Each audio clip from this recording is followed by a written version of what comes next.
Hello guys, welcome to my YouTube channel and today I'm starting my first video, so let's support me. And finally we are going to study about the new sections which have been introduced in new bills like Bharatiya Nyaya Suraksha Sanhita and all.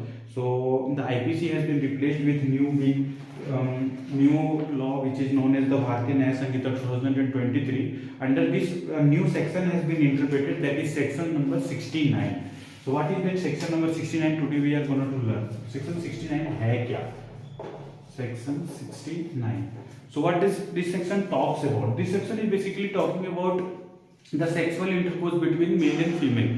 So इसमें नया क्या है section 69? हमारे पास ये section IPC के अंदर भी था 375 के अंदर, बट उससे क्या चेंजेस हैं इसमें, उससे क्या डिफरेंस, इसको अलग से इंट्रोड्यूस करने का क्या रीजन था? जब एक मेल और फीमेल में जब इंटरकोर्स होता है और वहां पे जब उन लोगों को एक जैसे एक मेल ने एक फीमेल से बोला है कि मैं तुमसे शादी करूंगा, या फिर उसको एक फॉल्स प्रॉमिस देता है कि मैं तुमको एक अच्छे पोस्ट पे ले जाऊंगा, या फिर किसी भी तरह का लालच देके बेसिकली इंड्यूसमेंट देके उसके साथ सेक्सुअल रिलेशनशिप इस्टेब्लिश करता है, लेकिन फिर बाद में उससे शादी करने से मुकर जाता है, तो क्या ये रेप के अंदर कंसीडर्ड होगा या फिर इसको किसी अदर ऑफेंस में हम लोग देखेंगे? तो इस तरीके से इसमें एक बहुत बड़ा मेजर क्वेश्चन रहता था हमेशा जुडिशरी के पास, क्योंकि जब at the time of sexual intercourse वो वहां पे किसी भी तरह से रेप नहीं हो पाता था, क्योंकि वहां पे फीमेल ने इक्वली कंसेंट दिया था, ऑल्दो एक फॉल्स प्रॉमिस की वजह से कंसेंट दिया था, बट वहां पे एक कंसेंटफुल सेक्स हुआ, at the moment of sex वहां पे कंसेंटफुल था।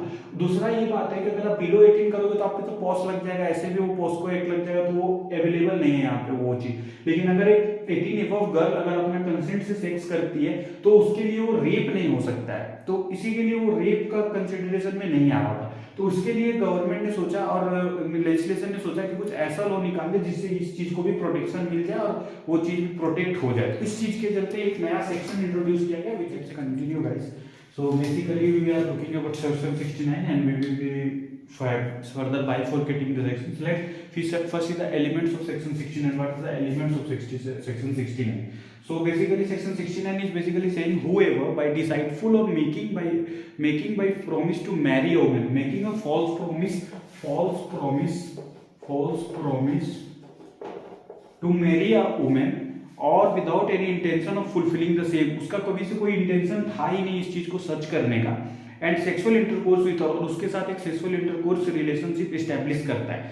सच sexual intercourse not amounting to the offence of rape, but वो ऑफेंस ऑफ रेप नहीं होगा, क्योंकि वहां पे जब इंड्यूसमेंट उस लड़की को दिया गया था, एक पर्टिकुलर वुमेन को दिया गया, तो उसको वहां पे ना करने का पूरा ऑप्शन था, क्योंकि उसको थ्रेट करके या फिर किसी भी तरह से उसको इंटॉक्सिकेट करके उसको किसी तरह का प्रॉमिस नहीं दिया जा रहा था। जब उसको वो प्रॉमिस दिया जा रहा था तो she is incapable of herself, वो इंटॉक्सिकेटेड नहीं थी, उसको थ्रेटेन नहीं किया गया था, तो वो उस समय ना भी बोल सकती थी। लेकिन अगर उसने उस प्रॉमिस को एक्सेप्ट करा without knowing the intention of the other person अगर किया, तो और उसके बाद उन्होंने अगर कोहेबिट किया, रिलेशनशिप इस्टेब्लिश किया है, तो वो एक